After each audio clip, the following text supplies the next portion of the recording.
Here's the deal, man. We're not going to be in here. It's not doom and gloom. A tough night for sure. But we're gonna walk. We're gonna fence it a little bit today Yeah. because I think it's important. Okay. Like sometimes, like typically in radio, you want to pick a side, right? You want to be like, I am on this side or this side. And typically, you and I would sit here before a show. Not you and I necessarily, but in a hot take world, Mm-hmm. we would sit here and go, okay, let's see. We've got the Kings game from last night. I thought that it means they should fire everyone. And you would say, actually, I think this is good. And then we would spend the next 2 hours making our respective cases. Okay. The fact of the matter is, as is the case with most things, answer kind of lands in the middle.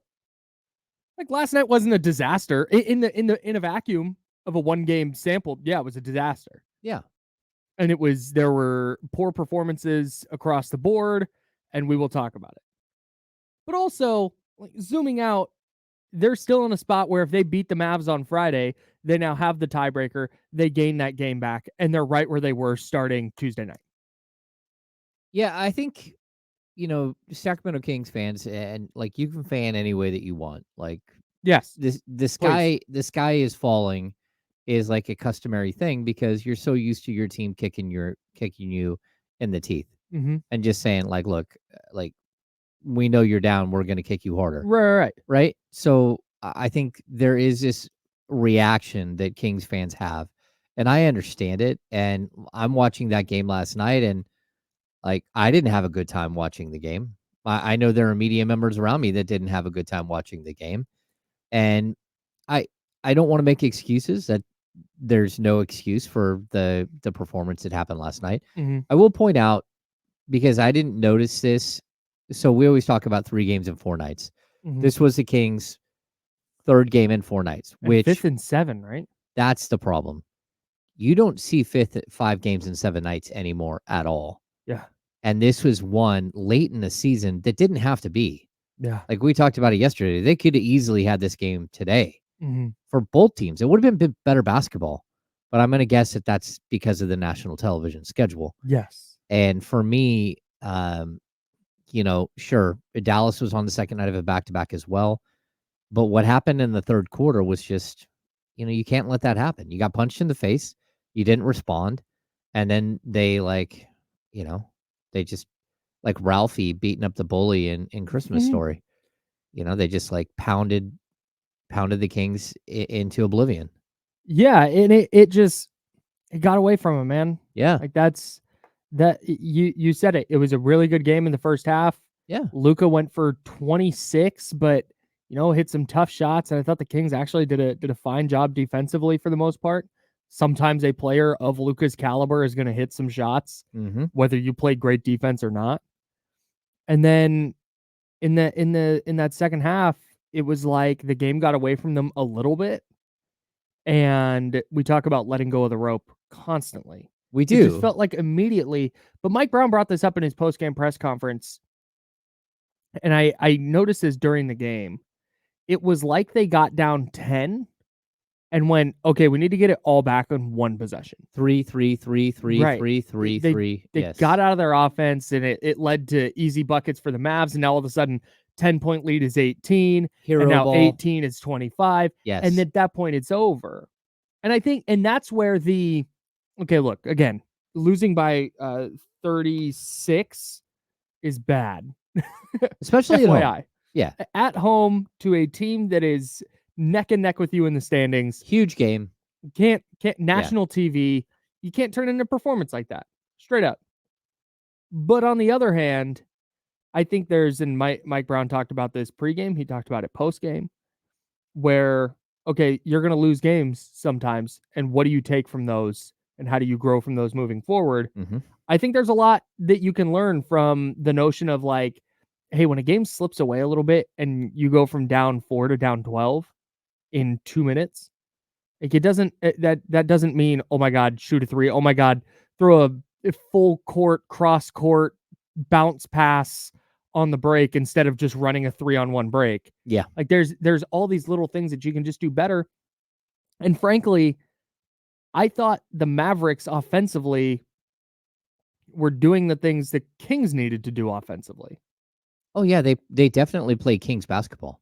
Yeah. I mean, they got in the high pick and roll with Luka, Mm-hmm. and the first thing they did was with PJ Washington. Shout out to PJ Washington. It looks like he's lost about like 15 pounds. Yeah, he looks great. He looked phenomenal, and Yeah. and I'm thinking it's possible that it's just the Hornets uniforms that like are non-slimming. I mean, I think it's possible that everyone looks bigger in vertical stripes, and the Hornets uniforms, but he looked phenomenal. But they kept getting in this high screen and roll, and Luka just kept finding PJ Washington for a wide open three, hit 3 in a row to start the game. Boom, Just boom, boom, easy. boom. And then once that happens, now you have to change your defense. Mhm. And that's when Luka gets loose. Yeah. And then in the third, it was just Kyrie. And you have to understand that that team has 2 of the greatest shot makers. Yes. Not shooters, just straight up shot makers Yes. in the world. Yeah. And when both of them get firing, you're in a ton of trouble. Yeah. Especially if you try to play their game, which is what I thought the Kings tried to do. Yep. Out of nowhere, they Yep. started dribbling like Luka. They started dribbling like Kyrie. Yep. It's like, no. Get back to who you are. Get back to the basics. Mm-hmm. And I don't think there's ever been a better like example of letting go of the rope than what we saw in the second half, where you saw a team literally like in a tug of war back and forth, and then boom, they're done. You're down 5 points at the half. 5 at the half, yeah. It was a 74-43 second half. 74-43. Yikes. Oof. I mean, that just, and it happened so fast. Yeah. I was taking notes during the game last night, and we'll have some fun with that later. But I was handwriting my notes because all I had was my work computer, and I didn't want to be, I didn't want to have like a Word doc up. I didn't want to have to do all that. Yeah. So I was like, yeah, I'll just write down, I'll just handwrite some stuff tonight. And I kept looking down to write stuff, and then all of a sudden I look up, and this 8-point game is 20 points in 3 minutes. Yeah. And like here in the chat, we have David Myers who thinks that we're going to spend the entire show making excuses.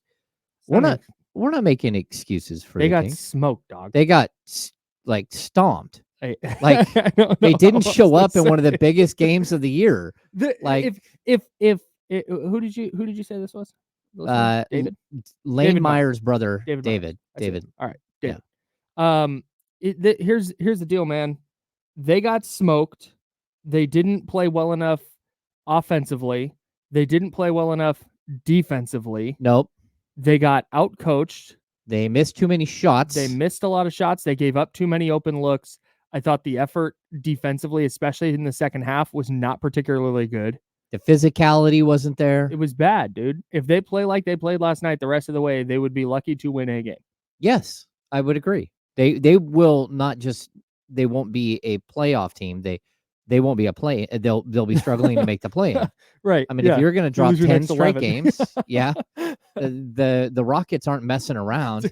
They could catch you if you're going to miss 10 straight. It was an abomination of a game. Like, it is what it is. Right. But the question now is okay, looking ahead, it's trying to put this in context. It's okay, this was a god awful game, and if this had been a game 7 of a playoff series or a play-in elimination game, then we'll be in here talking about how the sky is falling. Yeah. But the fact of the matter is, as poorly and as god awful and as terrible as they played last night, we're sitting here going into Friday, and I don't want to come in here and be, because I know radio hosts who are like this, and I know I am sometimes, but I try not to be. I try not to be the oh my God, I'm way overreacting this way one day, and then something else happened on the other side. Okay, now I'm going to swing the pendulum and I'm going to be way over here this time. It was in a vacuum last night. It was one of the worst games they've played all year, point blank, period. It's horrible. Full stop. Yep. In a huge spot. Yep. Like, you're on national TV, and we sit here and we talk about it all the time, and we have for years in Sacramento. Like, man, the national coverage of this team is just not there. And then when you go show out like that on TNT against Luka and Kyrie, who are already in that spotlight, people go, oh yeah, see that there's the Kings. Well, not only that, but That sucks. the Lakers game went double overtime, so most people had to go like turn to True TV, or they just kept watching the other game. Yeah. And so they missed a really good first half, or at least a good portion of the first half. They might have watched like 8 minutes of the second quarter and been like, okay, this isn't, the Kings aren't playing that well, or, whatever. It's a close game. And then what they take away is the third and fourth quarters. That's not good. I mean, it was a disaster of a game. And, but now you have 2 days to recover.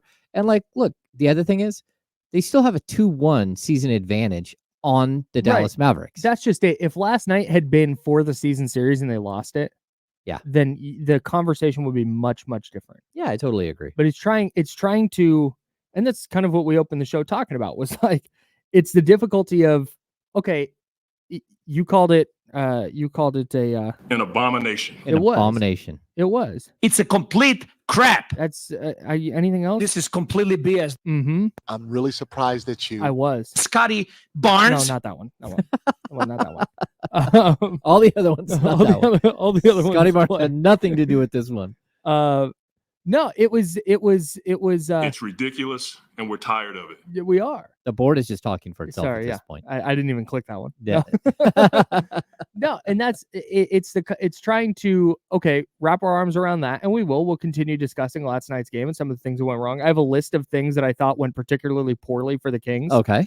And we'll talk about those and which thing went the most wrong. We'll do all that. Yep. But at the same time, it's important to keep an eye on the next game because this team is still in the thick of a playoff race. And the fact remains that if they win on Friday, and this team all year, it feels like every time that shoe we've been waiting to drop since last year, every time it feels like, oh man, okay, here it comes. Here comes this 6-game losing skid. They bounce back and they figure it out. Yep. So that's what I'm going to go off of. And if they go get smoked again on Friday night, the conversation Monday will be a lot different. But they got housed badly at home. Yep. We'll discuss it. We'll have James' 6 quick thoughts.